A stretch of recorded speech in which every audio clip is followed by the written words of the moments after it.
For years, WSYB production manager Jason Davis was told his cerebral palsy would keep him off the martial arts mats. That pill was hard for Jason to swallow, but ended up being just the fuel he needed to find his passion. When I was first born, the doctors actually didn't believe that I was going to survive, and they gave me last rites and everything, so I've been fighting since I was born. 32 years later, Jason has proven to himself, his friends, and family that he can do anything he sets his mind to. I've got older brothers and a sister, and I was always treated just like they were. If they were out doing something, I was too. It was just in a different way. For example, if they were out doing wood, stacking wood, I was too. I was just on my knees doing it. Jason credits a supportive family to helping him realize that he doesn't have to stop living or following his dreams just because he was built differently. But I've always been raised to, you can do whatever you want to do if you put your mind to it. It may look different, but that's okay. It is that determination that guided Jason to where he is today. After high school, a local agency told Jason he was unemployable. They suggested he continue volunteering and collect disability from the state. That was the last thing Jason wanted to do. He knew he wanted to work in radio, so he set out to make his dream become a reality, getting his start in radio as an intern. 13 years later, there's only one department that I haven't been involved in, and I'm not much of a salesman, so that's probably good. But I've been involved in every department at the radio station in one form or another, and I just enjoy what I'm doing, and I've worked myself up now to the production director here at Catamount Radio for 5 radio stations. The determination that kept Jason climbing in his career is the same fire that is fueling his new mission to train in the martial arts. When Jason was 8, he tried attending classes with his older brothers. At the time, the instructor said it wouldn't be a good idea. And last year, at the age of 31, I was speaking with a coworker, and I said, you know, I always wanted to try martial arts, but I can't really do it. I was told that I couldn't do it, given my physical disability. From that conversation, a new spark was ignited in Jason. He wanted to pursue the martial arts now more than when he was a kid. I had a friend who owned a local martial arts school who was on the rescue squad with me, and I knew she'd give me a straight answer. So I Facebooked her and I said, is this something I can do? I said, I've done everything else that I've wanted to do. I said, and it seems to me that you could probably do some of this from a seated position. And she said, well, of course, she said, I'd have to adapt the program. She said, why don't you hook up with me and we can figure something out. And that was over a year ago. After several hours of back and forth conversations about Jason's limitations and abilities, Kathy Maxey Scarcello of Rising Sun Martial Arts in Pittsford took Jason on as a student and adapted her program to accommodate him.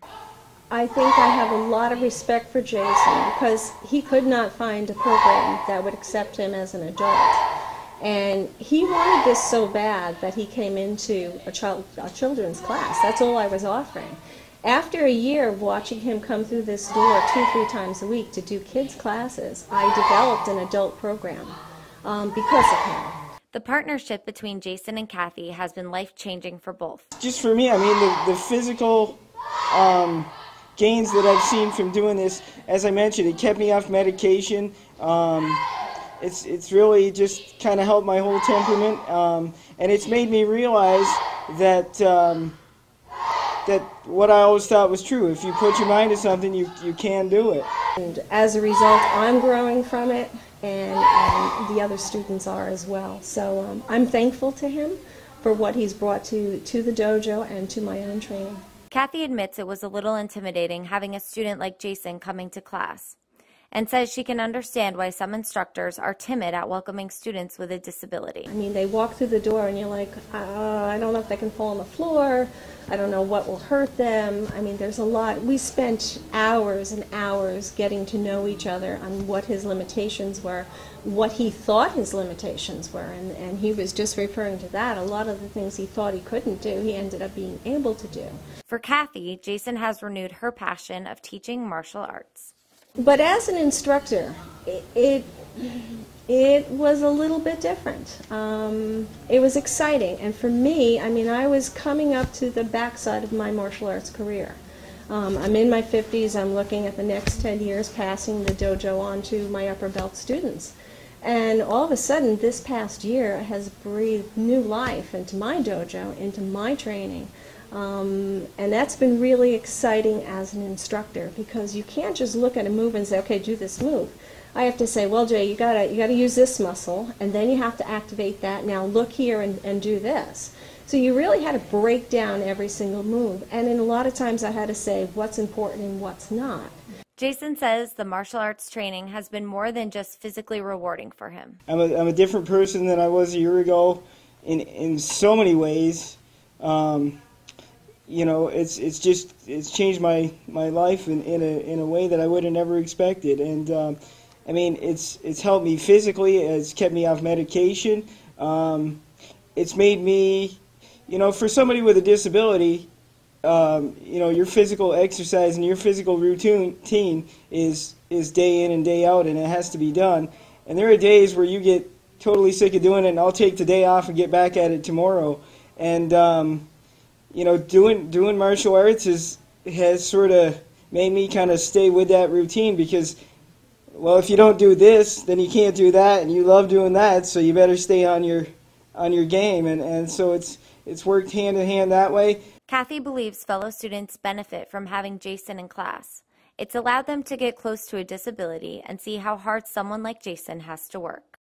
By having Jason in the class has enabled these kids to get up close and personal with a disability. And because of his personality, it's made it very easy for them to get close to it. You know, they're not afraid of it. In the first couple classes, they were like wide-eyed and bushy-tailed and deer in the headlight, like, oh, what is this? There's a lot of respect, because they see how hard he has to work to do some of the stuff that comes rather easy for them. The kata is one thing. It takes Jason a lot longer to get through the kata than the other students.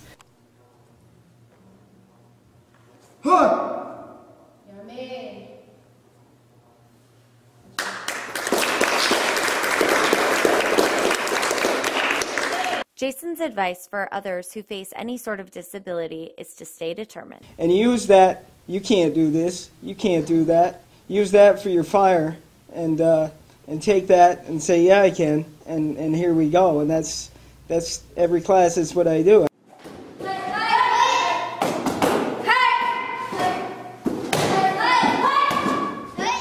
Next week on Access, Jason sits down with us again to talk about how his love for martial arts is helping others with disabilities try out the sport also.